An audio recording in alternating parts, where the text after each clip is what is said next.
Dear students, आप सभी JAC board class 9 के विद्यार्थियों के लिए वीडियो बहुत ही खास है, क्योंकि इस वीडियो में हम लोग डिस्कस करने वाले हैं सोशल साइंस का। ठीक है, हिस्ट्री। ठीक है, क्लास 9 का हिस्ट्री चैप्टर 3, जिसका नाम है नाथसीवाद और हिटलर का उदय। और पूरा कंप्लीट इस चैप्टर का नोट्स है, और इस चैप्टर से एक भी सवाल आपका बाहर नहीं आने वाला है। आगे वीडियो जो आएगा उसमें मैं एक पूरे फुल वीडियो में मोस्ट इंपॉर्टेंट क्वेश्चन मैं बना दूंगा। ठीक है, मोस्ट इंपॉर्टेंट क्वेश्चन बना दूंगा सोशल साइंस का, जो एग्जाम के पॉइंट ऑफ व्यू से काफ़ी इंपॉर्टेंट होगा। तो एग्जाम आपका कल है, कल एग्जाम है, और VVI प्रश्न है इसमें। ठीक है, चैप्टर 3 है नाथसीवाद और हिटलर का उदय। देखते हैं सबसे पहला कौन है, तो मित्र राष्ट्र और धुरी राष्ट्र के बारे में है। तो मित्र राष्ट्रों का नेतृत्व जो है शुरू में ब्रिटेन, फ्रांस और के हाथ में था, लेकिन 1941 में इसमें सोवियत संघ और अमेरिका भी इसमें शामिल हो गया था। ठीक है, और वहीं धुरी राष्ट्र की शक्ति में जर्मनी था, इटली था और जापान था। जर्मनी, इटली और जापान। तो मित्र राष्ट्र, धुरी राष्ट्र हो गया। नेक्स्ट है नाथसी शब्द क्या है। ठीक है, नाथसी मतलब क्या होता है, तो नाथसी शब्द जो होता है जर्मन भाषा के शब्द नाथसियोनाल के प्रारंभिक अक्षरों को लेकर बनाया गया है। नाथसी शब्द जर्मन भाषा के शब्द नाथसियोनाल के प्रारंभिक अक्षरों को लेकर बनाया गया है। नाथसियोनाल शब्द हिटलर पार्टी के नाम का पहला शब्द था, इसलिए इस पार्टी के लोगों को नाथसी कहा गया। ठीक है, इसलिए इस पार्टी को क्या कहा गया, नाथसी कहा गया। आगे है हर्जाना। तो किसी गलती के बदले दंड के रूप में नुकसान का भरपाई करना क्या कहलाता है, हर्जाना। किसी गलती के बदले दंड के रूप में नुकसान का भरपाई करना हर्जाना कहलाता है। खंदक क्या है, तो युद्ध के मोर्चे पर सैनिकों के छिपने के लिए खोदे गए गड्ढे क्या कहलाते हैं, खंदक कहलाते हैं। युद्ध के मोर्चे पर सैनिकों के छिपने के लिए खोदे गए गड्ढे। आगे वॉल स्ट्रीट एक्सचेंज क्या है, वॉल स्ट्रीट एक्सचेंज। तो अमेरिका में स्थित दुनिया का सबसे बड़ा शेयर बाजार क्या है, वॉल स्ट्रीट एक्सचेंज है। ठीक है, वॉल स्ट्रीट एक्सचेंज। आगे सर्वहाराकरण। सर्वहाराकरण मतलब होता है कि गरीब होते होते मजदूर वर्ग की आर्थिक स्थिति में पहुंच जाना ही सर्वहाराकरण है। गरीब होते होते मजदूर वर्ग की आर्थिक स्थिति में पहुंच जाना सर्वहाराकरण है। नेक्स्ट है प्रोपेगेंडा। तो जनमत को प्रभावित करने के लिए किया जाने वाला एक खास तरह का प्रचार, पोस्टरों, फिल्मों और भाषणों आदि के माध्यम से, इसको क्या कहते हैं, प्रोपेगेंडा कहते हैं। और ये प्रोपेगेंडा जो है वो कोई भी सोसाइटी के लिए काफ़ी ही मददगार साबित होती है। नेक्स्ट है नए यातना शिविर मतलब कॉन्स्ट्रक्शन कैंप। ठीक है, कॉन्स्ट्रक्शन कंस्ट्रक्शन कैंप। तो ऐसे स्थान जहाँ बिना किसी कानूनी प्रक्रिया के लोगों को कैद रखा जाता था। ये कॉन्स्ट्रक्शन कैंप बिजली का करंट दौड़ते कंटीले तारों से घिरा होता था। इसमें आपको भाग भी नहीं सकते। इसको क्या बोलते थे, यातना शिविर। मतलब ऐसा स्थान जहाँ बिना किसी कानूनी प्रक्रिया के लोगों को कैद रखा जाता था। ये कॉन्स्टेंशन कैंप बिजली का करंट दौड़ते कंटीले तारों से घिरे होते थे। नेक्स्ट है नॉर्डिक जर्मन और कौन थे। तो आर्य बताए जाने वाले की एक शाखा, आर्य बताए जाने वालों की एक मुख्य शाखा थी नॉर्डिक जर्मन है। ये लोग उत्तरी यूरोपीय देशों में रहते थे और जर्मन या मिलते जुलते मूल के लोग थे। ठीक है, तो आर्य बताए जाने वाले लोगों की एक शाखा, ये लोग उत्तरी यूरोपीय देशों में रहते थे और जर्मन या मिलते जुलते मूल के लोग थे। ब्लॉन्ड, ब्लॉन्ड क्या है, तो नीली आंखों के सुनहरे, नीली आंखों और सुनहरे बाले वालों को क्या कहा जाता था, ब्लॉन्ड कहा जाता था। नेक्स्ट है जिप्सी क्या है। तो जिप्सी के नाम से श्रेणीबद्ध किए गए समूह को अपनी सामुदायिक पहचान थी। जिप्सी का जो श्रेणीबद्ध किया था उसके सामुदायिक का अपना खास पहचान था, जिसमें सिंती और रोमा, ऐसे ही दो समुदाय थे, सिंती और रोमा। आगे सूदखोर क्या है, तो बहुत ज्यादा ब्याज वसूल करने वाले महाजन। इस शब्द का प्रयोग प्राय गाली के रूप में किया जाता था। फिर है घेटो। तो किसी समुदाय को औरों से अलग थलग करके रखना घेटो कहलाता है, और यही यहूदी रहते थे। यहूदी लोग जो थे वो घेटो समुदाय में रहते थे, यहूदी लोग।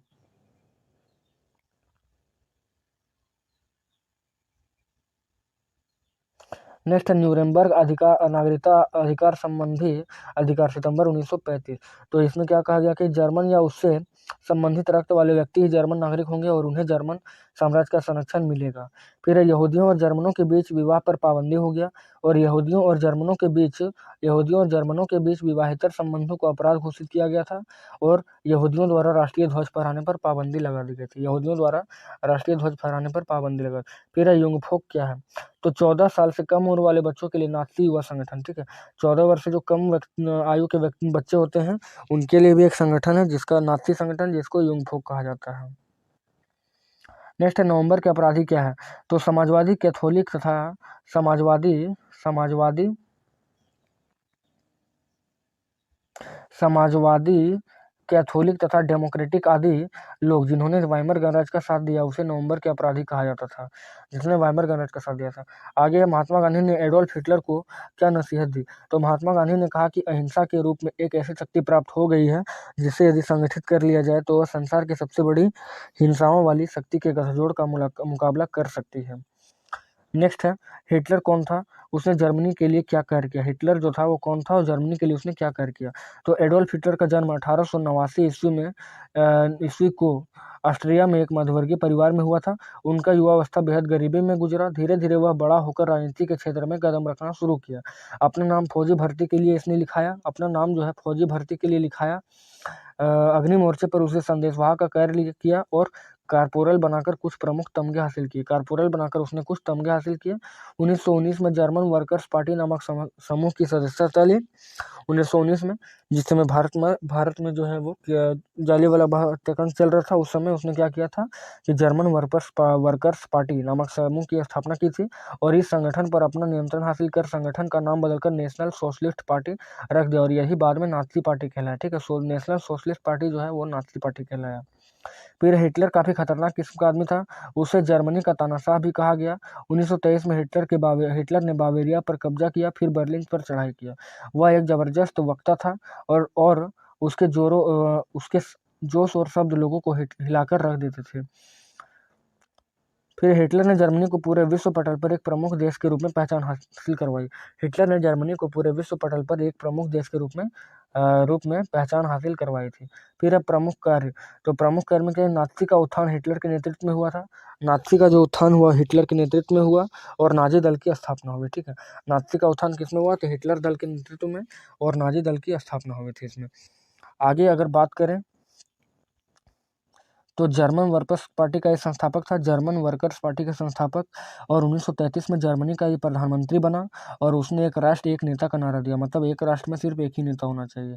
फिर हिटलर के समर्थक उसे फ्यूरर कहते थे, फ्यूरर, हिटलर का जो समर्थक था वो उसको फ्यूरर कहता था। और हिटलर ने गेस्टापे नामक गुप्तचर पुलिस विभाग का गठन किया था, गेस्टापे। फिर यह यहूदी विचारधारा, यह यहूदी विरोधी नीति का था। ठीक है, यहूदी विरोधी नीति का था। हिटलर की विस्तारवादी नीति का पहला शिकार ऑस्ट्रिया हुआ। फिर हिटलर ने 30 अप्रैल 1945 ईस्वी को आत्महत्या कर ली। आत्महत्या से पहले उसने 1939 में पोलैंड पर आक्रमण किया था।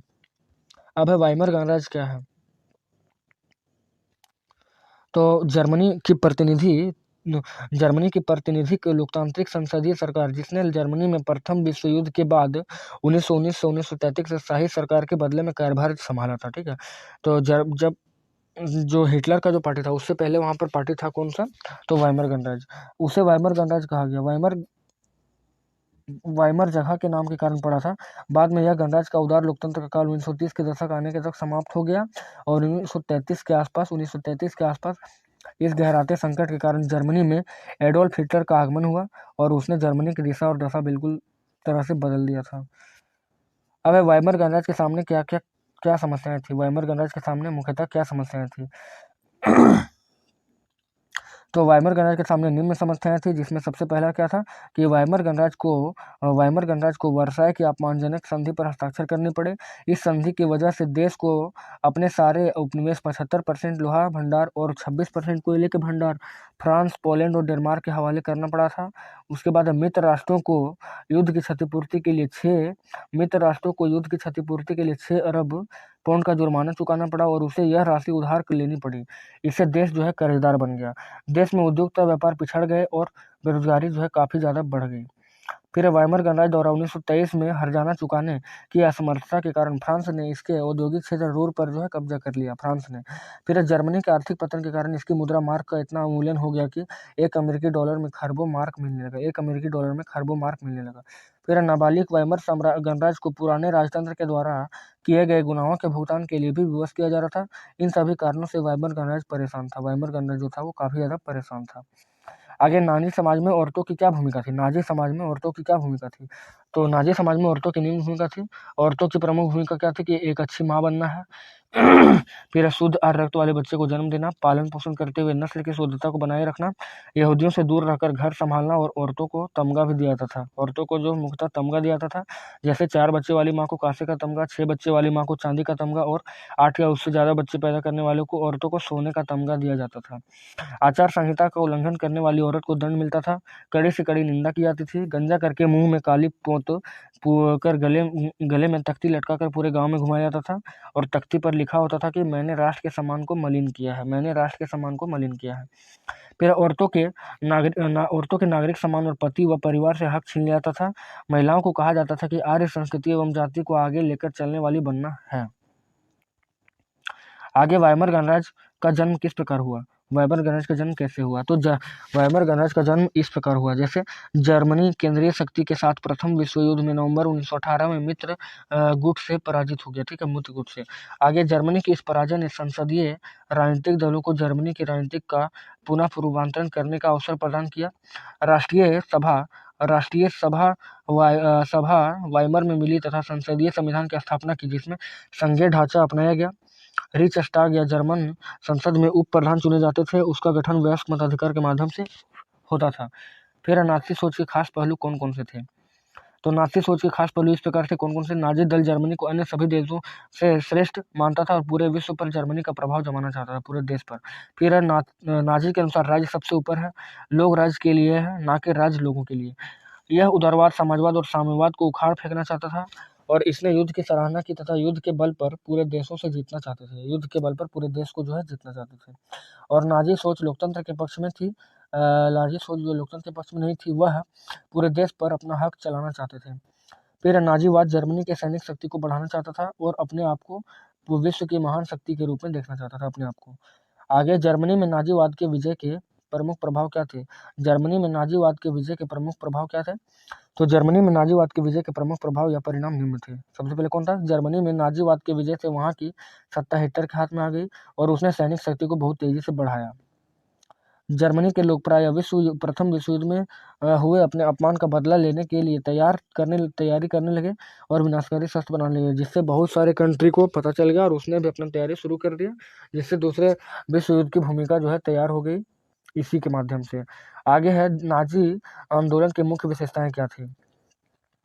तो नाजी आंदोलन की मुख्य विशेषताएं निम्न थी।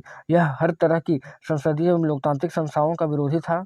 यह एक ही नेता के शासन में विश्वास रखता था, नाजी दल, और नाजी दल के शक्ति के प्रयोग में विश्वास रखता था। इससे जर्मन यहूदियों का विरोध किया। फिर यह जर्मनी का विस्तार कर पूरे विश्व में इसका वर्चस्व फैलाना चाहता था। यह जो है पूरे जर्मनी का विस्तार करके विश्व में इसका वर्चस्व जो है फैलाना चाहता था। आगे क्या, यह शांति के बजाय युद्ध में अधिक विश्वास करता था, इसलिए जर्मनी की सेना 8 गुनी बढ़ा दी गई थी। इसलिए जर्मनी की सेना जो है 8 गुनी बढ़ा दी गई थी। आगे नाज़ी लोग यहूदियों से घृणा क्यों करता था? नाज़ी लोग जो था वो यहूदियों से घृणा करने का उसका मुख्य कारण क्या था? तो नाज़ी यहूदियों से घृणा करता था क्योंकि नाज़ी के अनुसार नस्ली श्रेष्ठता के आधार पर यहूदी विश्व की सबसे निम्न स्तरीय नस्ल है तथा जर्मनी के सभी समस्याओं का मूल कारण यहूदी है। जर्मनी का जो सबसे मूल कारण था समस्या का, उसको यहूदी कहा जाता, यहूदी ही मानता था, यहूदी लोग को ही मानता था हिटलर। फिर यहूदी लोग जर्मन समाज से बिल्कुल अलग बस्तियों में रहते थे, जिन्हें घेटो कहा जाता था, घेटो। फिर जर्मनी के अनुसार यहूदी आदतन हत्यारे और सूदखोर थे। और आगे क्या, यहूदी लोग मुख्य रूप से व्यापार और धन उधार देने का धंधा करते थे। आगे जर्मनी में नाजीवाद के उदय के क्या कारण थे? तो जर्मनी में नाजीवाद के उदय के निम्न कारण थे। क्या, जर्मनी की आर्थिक मंदी थी, फिर वाइमर गणराज्य की असफलता थी और साम्यवाद का डर था और यहूदियों की विरोध नीति थी और जर्मन के संविधान की कमियां और हिटलर का व्यक्तित्व था और लगातार युद्धों की चलन भी वहां पर नाजीवाद के उदय के प्रमुख कारण थे। ठीक है, तो सबसे पहले क्या था कि आर्थिक मंदी था, वाइमर गणराज्य जो असफल हो गया, इसलिए वहां पर जर्मनी में नाजीवाद का उदय हुआ और साम्यवाद का डर था और यहूदियों की विरोध नीति काफी ज्यादा थी। इस प्रकार से जर्मनी में नाजीवाद का उदय हुआ। आगे है, नाथियों ने जनता पर पूरा नियंत्रण हासिल करने के लिए कौन कौन से तरीके अपनाए? तो नाथियों ने जनता पर नियंत्रण हासिल करने के लिए निम्न तरीके अपनाए। सबसे पहले हिटलर ने लोकतांत्रिक शासन की संरचना एवं संस्थाओं को समाप्त करना शुरू कर दिया था। हिटलर ने लोकतांत्रिक शासन की संरचना जो थी और उस संस्थाओं को समाप्त करना शुरू कर दिया था। जर्मन संसद में हुए रहस्यमय अग्निकांड से उनका रास्ता आसान हो गया। 28 फरवरी 1933 को जारी अध्यादेश के माध्यम से अभिव्यक्ति, प्रेस एवं सभा करने की आज़ादी जो है छीन ली गई। आगे 3 मार्च 1933 को जर्मनी में प्रसिद्ध विशेषाधिकार अधिनियम के माध्यम से तानाशाही स्थापित कर दी गई और ट्रेड यूनियन पर पाबंदी लगा दिया गया। ट्रेड यूनियन पर जो है पाबंदी लगा दिया गया। आगे 1930 तक आते आते जर्मनी में नाजीवाद को लोकप्रियता क्यों मिलने लगी? मोस्ट इंपॉर्टेंट क्वेश्चन है ये सब सारे। आगे है वाइमर गणराज्य के असफल होने के बाद जर्मनी में एक राजनीतिक शून्यता की स्थिति थी।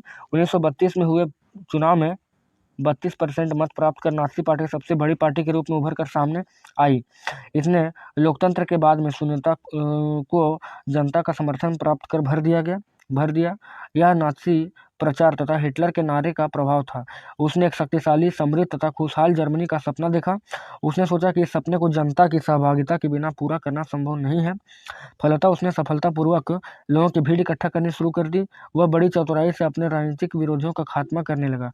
हिटलर यूथ जर्मन युवाओं को सेना में भर्ती होने का आह्वान किया तथा प्रजातीय विभेदीकरण जैसी नीतियों को त्वरित जनसमर्थन प्राप्त हुआ।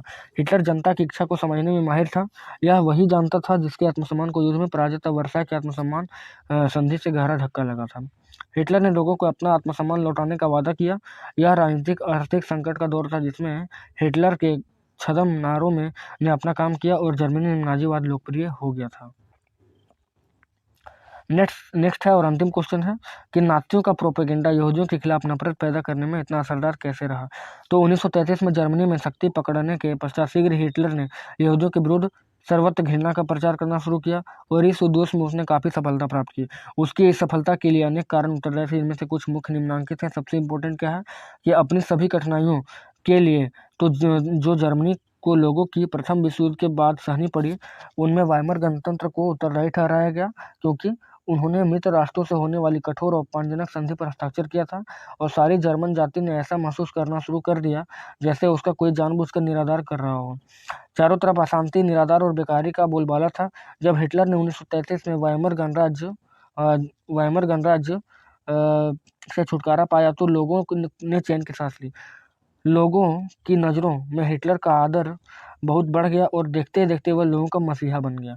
यदि उसने हाँ कहा तो सारे जर्मन लोग हाँ कहने लगे और यदि उसने ना कहा तो सारे ना कहने लगे। उसने यह कहना शुरू कर दिया कि यहूदी बुरे हैं, तो बस सबसे यही कहना शुरू कर दिया कि वे बुरे हैं। इस प्रकार हिटलर के व्यक्तित्व ने ऐसा करिश्मा कर दिया कि उसका यहूदियों के विरुद्ध प्रचार सफल होता चला गया। फिर नाजियों विशेषकर हिटलर ने ईसाइयों की यहूदियों के विरुद्ध परंपरागत घृणा का खूब लाभ उठाया। ईसाई पहले ही यहूदियों को ईसा मसीह की मृत्यु के लिए उत्तरदायी मानते थे, इसलिए यहूदियों के विरुद्ध हिटलर की घृणा की विचारधारा सफल होती चली गई। और फिर क्या है, नाजी लोग मतलब यह हिटलर की धारणा ने जर्मन लोग उच्च आर्य जाति से संबंध रखते हैं, जबकि यहूदी लोग निम्न जाति के हैं। इस आपसी अंतर को और भी बढ़ा दिया गया। इसलिए जब यहूदियों को हजारों की मात्रा में गैस चैम्बरों में मारा जाने लगा तो जनसाधारण बिल्कुल चुप रहा था। और आगे क्या कि नाजी लोगों ने यहूदियों के प्रति घृणा की भावना का प्रचार स्कूल के छोटे छोटे बच्चों से ही शुरू कर दिया था। तो ये रीज़न था जो यहाँ पर क्या हुआ था, ये रीज़न है कि नाजियों का प्रोपेगेंडा जो था यहूदियों के खिलाफ नफरत पैदा करने में काफ़ी ज़्यादा असरदार साबित हुआ था। तो ये रहा चैप्टर नंबर 3, ये रहा चैप्टर नंबर 3 हिटलर और उसका उदय। ठीक है, तो इससे जितने भी इंपॉर्टेंट क्वेश्चन बन सकते थे सभी को मैंने इस वीडियो में डिस्कस किया है। तो उम्मीद है इस वीडियो आप लोग को अच्छा लगा होगा। तो चलिए आप लोग से मिलते हैं नेक्स्ट वीडियो में। और इस चैप्टर का नाम था नाजीवाद और हिटलर का उदय, चैप्टर 3 हिस्ट्री क्लास 9। ठीक है, तो चलिए मिलते हैं नेक्स्ट वीडियो में।